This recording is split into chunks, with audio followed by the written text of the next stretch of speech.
नमस्कार, voice of Kotputli में आपका स्वागत है। मैं मुकेश और आज जो शख्सियत मेरे साथ हैं वो किसी परिचय की मोहताज नहीं है।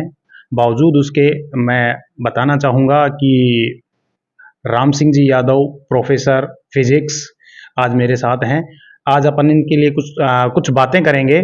इन्होंने 1985 में एक लेक्चरर पद से ज्वाइन किया था। रहने वाले नीमराना के पास एक गांव है रोडवाल के, वहाँ के रहने वाले हैं और इन्होंने फिजिक्स में पाउटा से लेक्चरर पद पे ज्वाइन कर 1989 में सरदार स्कूल में इन्होंने अपनी सेवाएं दी। 28 साल इन्होंने सर्विस की है। उसके बाद में वीआरएस लेकर इन्होंने अपना खुद का law college Krishna law college खोला कोटपुतली में और आज वहाँ निरंतर सेवाएं दे रहे हैं। इनके द्वारा पढ़ाए हुए एलएलबी करे हुए छात्र आज जुडिशरी में काफी ऊंचे पदों पर कार्यरत हैं। चलिए आज बात करते हैं राम सिंह जी यादव से। पहले तो आपका स्वागत है। धन्यवाद इसके लिए आपको।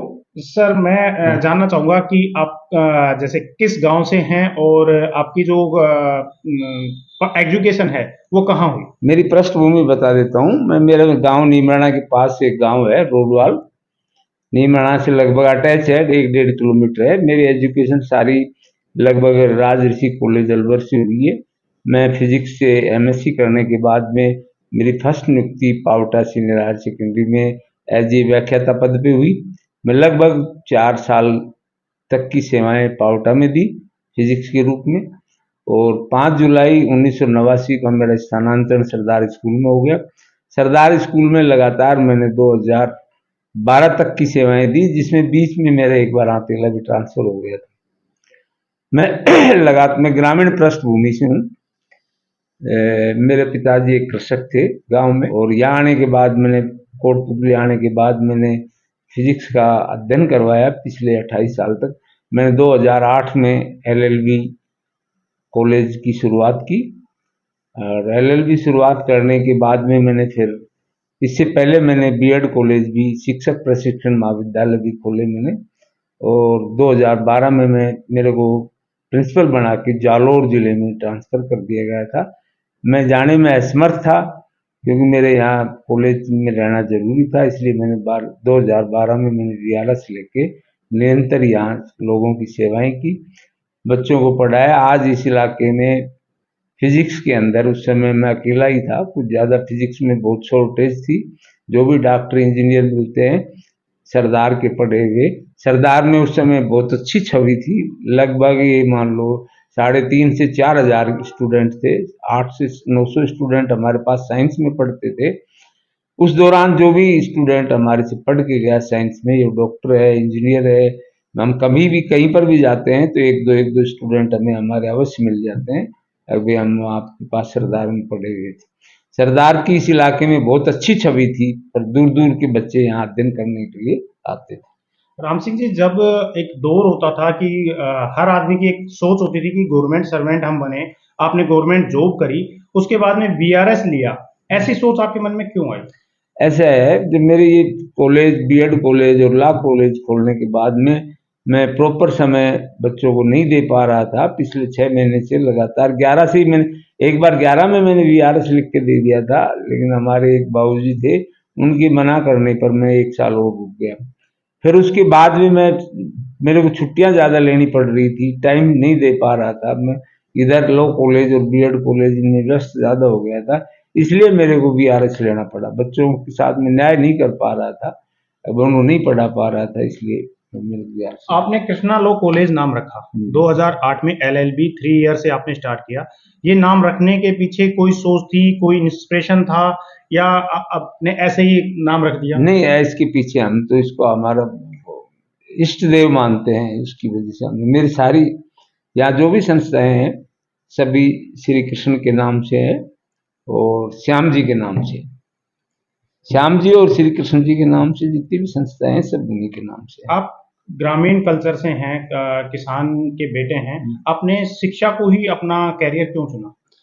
क्योंकि मैं जब एमएससी करने के बाद में जब मेरी फर्स्ट पोस्टिंग पाउटा हुई तो उसके बाद मैं शिक्षा के जब 5-7 साल शिक्षा में रहने के बाद दूसरी तरफ कहीं कोई विकल्प ही नहीं गया, मेरा दिमाग ही नहीं काम किया। वह अपना एजुकेशन से जुड़े हुए हैं, एजुकेशन से ही लोगों की ज्यादा सेवाएं हो सकती है। एजुकेशन से ही बच्चों का भविष्य उज्जवल हो सकता है। आप उसको किसी भी बच्चे को यदि एजुकेशन दे देते हो और वो अच्छी पोस्ट पे चला जाता है तो हमेशा याद रखता है बच्चा। आज के अनुसार जो शिक्षा प्रणाली है, इसमें क्या-क्या चुनौतियाँ आती हैं? आजकल शिक्षा प्रणाली में ऐसा है कि एक तो गार्जियन भी बच्चों के प्रति ज्यादा वो हो गए। आजकल बच्चों में भी अनुशासन नहीं है। एक प्राइवेट एजुकेशन ज्यादा हो गई स्कूलों की। सरकारी स्कूलों में बच्चे बहुत कम हो गए, जबकि सरकारी स्कूलों में बढ़िया टीचर हैं, अच्छे टीचर हैं, फिर भी वहाँ स्ट्रेंथ लगातार गिर रही है। उसमें गार्जियन प्लस शिक्षक दोनों ही जिम्मेदार है। समाज भी जिम्मेदार है और शिक्षक भी जिम्मेदार है स्ट्रेंथ कम होने की। जो अभी नई शिक्षा नीति गवर्नमेंट ने निकाली है, इसके बारे में क्या सोच रहे हैं? अब ऐसा नई शिक्षा नीति में एक तरफ तो गवर्नमेंट कह रही है भाई 8वीं तक किसी को फेल मत करो। नंबर 2, दूसरी तरफ 5वीं में बोर्ड लगा दिया उन्होंने, 8वीं में बोर्ड लगा दिया। 5वीं में बोर्ड लगाने का कोई तुक नहीं बनता है। सीबीएसई में 8वीं तक कोई सीधी 8वीं तक कोई बोर्ड नहीं है, सीधा 10वीं का बोर्ड है। तो 5वीं और 8वीं में बोर्ड लगाने का कोई बच्चों का तुक नहीं है, न वो कोई एजुकेशन वो बोर्ड की मार्कशीट कहीं काम आती है, कहीं पर भी उसका कोई उपयोग नहीं होता है, न सीबीएसई में कहीं पर भी 8वीं और 5वीं का बोर्ड है। आप प्राइमरी एजुकेशन से और सेकेंडरी एजुकेशन सभी से जुड़े हुए हैं, तो इसमें जब कठिन बच्चे आते हैं, हर बच्चा अलग एक सोच का आता है, पेरेंट्स अलग सोच के आते हैं, उनको जब आपके चैम्बर में आते हैं तो किस तरह से डील करते हैं? ऐसा है, देखो बच्चों का और पेरेंट्स का सबका व्यवहार अलग अलग। बहुत शालीन भी आते हैं, समझदार आते हैं, पढ़े लिखे भी आते हैं, कुछ गुस्से में भी आते हैं, उनको उसी हिसाब से फिर ट्रीट किया जाता है। हम उनको अपना गुस्सा प्रदर्शित नहीं करते, वो तो कर देते हैं, लेकिन उनको समझाते हैं बैठा के तसल्ली से। उनको समझाने के बाद लगभग 95% गार्जियन संतुष्ट हो जाते हैं, ऐसी कोई दिक्कत नहीं आती। अभी जो नई पीढ़ी आ रही है, इसको आप एक शिक्षाविद होने के नाते क्या मैसेज देना चाहेंगे? देखो नई पीढ़ी जो आ रही है, एक तो इसमें मोबाइल का प्रकोप इनको बहुत ज्यादा बढ़ गया है। तो मैं तो गार्जियन से भी यही कहूंगा कि बच्चों को मोबाइल से दूर रखो। बच्चों को मोबाइल जितना दूर रखोगे उतना बच्चा। हम जब उस समय एमएससी की तब तक तो मोबाइल था ही नहीं, हमें टेलीफोन नहीं करना आता था। अब कैसे टेलीफोन करते हैं, बेसिक टेलीफोन होते थे वो घुमाने वाले हैं। और अब तो क्या है, बच्चा 2 साल का होते गार्जियन भी अपना संतुष्टि के लिए बच्चे को मोबाइल पकड़ा देता है, बच्चा उससे खेलता रहता है। नंबर 2, बच्चे को खाना खिलाता है तो मोबाइल दिखा के खिलाता है। बच्चे को कोई टेस्ट का नहीं मालूम खाने का, एक तो क्या खा रहा है वो, मोबाइल देख के खाना खा। मोबाइल बंद कर दोगे खाना बंद कर देगा वो बच्चा। तो इस मोबाइल से इसको दूर रखो। इस संस्कृति को बिल्कुल खराब, अपनी जो संस्कृति है भारतीय, इस संस्कृति को मोबाइल बिल्कुल ही खत्म कर देगा। जी, जो आज की जो नई जनरेशन है, वो एक नए दौर की तरफ जा रही है। या तो शिक्षक बनना चाहती है या आईआईटी, नीट इसमें जाना चाह रही है। बावजूद उसके काफ़ी ऐसे फील्ड हैं जिसको टच ही नहीं किया जा रहा, उसके बारे में सोच ही नहीं है। स्कूलों में जो पढ़ाया जा रहा है, सिर्फ उनको परसेंटेज लाने के लिए एक मशीन बनाया जा रहा है कि आप रटे जाओ, पढ़े जाओ, रटे जाओ, पढ़े जाओ, परसेंटेज दिखानी है आपको 95, 98। उसके अलावा ऐसी क्या चीज़ है जिसमें अपन और नवाचार चाहते हैं, या आपका कुछ इसमें सजेशन? ऐसा है, इसमें नीट वगैरह में इनमें तो क्या है, सीटें बहुत कम है, बच्चे बहुत ज्यादा हैं, तो जिनका सिलेक्शन हो जाता है वो तो ठीक है। बाकी 95% बच्चों का भविष्य खराब ही होता है। बच्चे घूमते रहते हैं, 3-3 साल वहां पढ़े रहते हैं। बाकी और फील्ड है, अपने कंपटीशन एग्जाम है, इतने दिन नीट की तैयारी करता है, कंपटीशन एग्जाम की तैयारी कर रहे, तो बच्चे का सिलेक्शन उसमें हो जाए। लो करने के बाद में भी कंपनियां हायर करती है, उसमें पैकेज पे लेती है। 5 ईयर लो करने के बाद जुडिशियल में जाओ आप, और दुनिया भर की इतनी वो सर्विसेज है, कंपनियां लेती है उनको। आरएएस की तैयारी करो, आईएएस की तैयारी करो, 5-6 साल में तो लड़का आईएएस वगैरह निकल जाता है। पिछले अभी करंट में जो रिजल्ट आया है, अपने कोटपुतली क्षेत्र से 3-4 लड़के आईएएस में चयनित हुए हैं, और काफी संख्या में लड़के अब भी तैयारी कर रहे हैं। ये एक शिक्षक और पुलिस, फौज, ये एक सीमित दायरे की नौकरियां हैं। इसमें बच्चे का ज्यादा भविष्य नहीं होता है। भविष्य तो जब तक हम उसमें कानून बनाने वालों में अर्थात आईएएस में नहीं जाएंगे, जब तक अपना किसान वर्ग को कोई फायदा नहीं मिलने वाला।